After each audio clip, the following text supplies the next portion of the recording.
nos supports ont changé un tout petit peu. Oui. Nous avons ajouté des supports comme le champagne, comme le chocolat, comme le couscous pour des événements toujours diversifiés.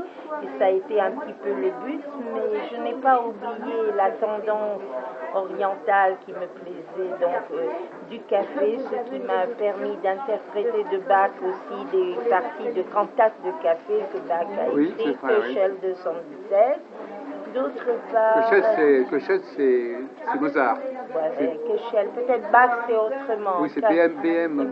Oui, voilà, c'est 217, oui. Je suis sûre. Et d'autre part, les langues ayant été un bon apport m'ont permis de diversifier un peu la télépathie en plusieurs langues. Ça a été un plus aussi pour communiquer aussi bien avec les décédés qu'avec les vivants. Et mon parcours a été assez international parce que j'ai fait beaucoup de télé italienne. J'ai vécu à Rome, j'ai vécu à Sofia, donc Sofia Ivanov a déjà annoncé ma naissance en 1939. Ivanov, voilà de Mikhail Ivanov, né à Varna. Mon grand-père est né à Varna aussi. Ah, d'accord. Je parle bulgare. Je parle turc, grec, yougoslave, italien, anglais, français. Donc ça nous a permis d'être une voyante européenne. Mais ce que je voudrais quand même comprendre, c'est l'utilisation de la nourriture. Quel rapport entre la nourriture et la voyance? Voilà. Donc, le couscous, la voyance... Non, ça c'était des diversifications. Des supports, vous avez parlé de supports que j'ai fait parce que le couscous c'était la semoule mise pour de chavannes qui servait comme pour la géomancie, comme le sable. D'accord, oui. Donc on a utilisé ça. Le champagne a été pour un petit peu se changer par rapport au café turc. La France était représentée par le champagne. Oui, oui. Le chocolat, parce que j'étais avec des chocolats Mozart, Marbel, qui a agrémenté notre musique, parce que je fais du bel canto et de la musique, tout en ayant des flashs avec Ave Maria, avec Chopin, avec des nocturnes de Chopin, avec Beethoven, Clair de Lune, qui m'inspire énormément.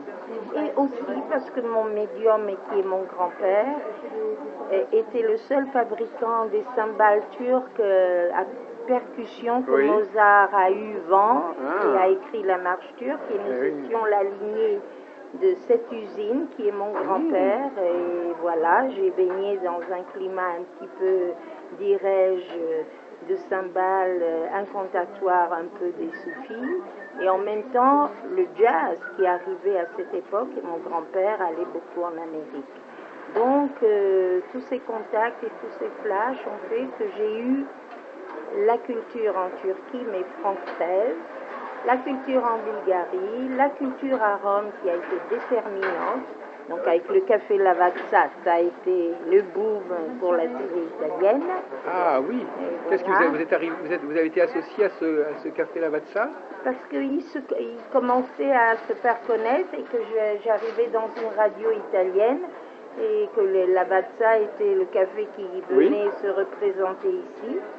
Maintenant c'est Kimbo, Illy. Maintenant en Italie on voit plus ce café particulier. Donc j'ajoutais toujours une marque à manger, tout ça. J'étais très inspirée par la télé italienne qui était un peu amusante, joueuse, hilarante. Voilà, donc arrivée en France, car j'étais mariée à un compositeur français. Et ça m'a permis de l'accompagner et en même temps, je ne vous cache pas que j'ai vécu à la Villa Médicis en plus, à l'époque de Balthus, donc qui a fait le bain turc après Ingres. D'accord, oui. Et c'est dans ces bains turcs qu'on sert le match de café.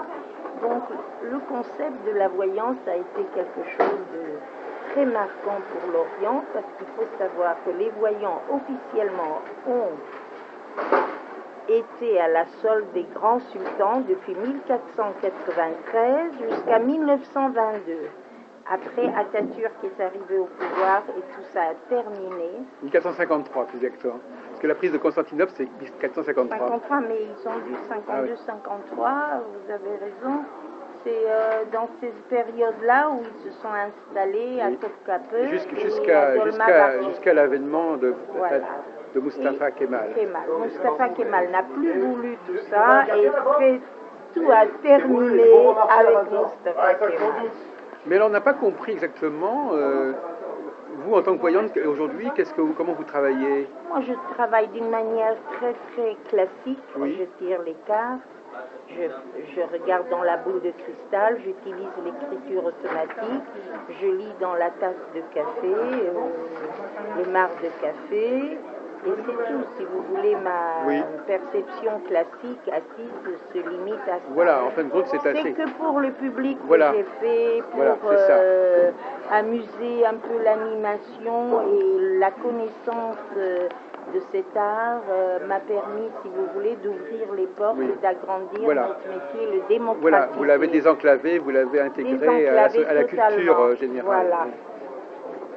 D'accord. Donc je suis fière aussi d'avoir été invitée par M. Lang pour la première fête de la musique. C'est vrai. Il a eu la chance de me mettre un piano de concert énorme. Oui.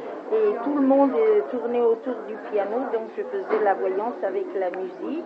Il a eu la clairvoyance de m'inviter, donc c'était très charmant. Et quand vous faisiez la voyance avec la musique? Je suis la seule, j'ai trouvé vous disiez des choses aux gens qui étaient autour de vous? En jouant la musique, toujours. D'ailleurs, dans YouTube, vous verrez des émissions. D'accord, on va le voir, d'accord. Avec Guy Lux, avec un chef d'orchestre, je fais du Mozart, je suis beaucoup plus jeune. Et comme ça, ce concept ne pouvait pas être dépassé aussi vite. Parce que les cymbales, les soufis, les derviches étaient en transe avec des sons. Et oui. Et moi, j'ai un petit peu pris ce concept qui a continué avec la musique plus française, dirons, entre Chopin et allemande aussi. Bien, merci beaucoup, Magda.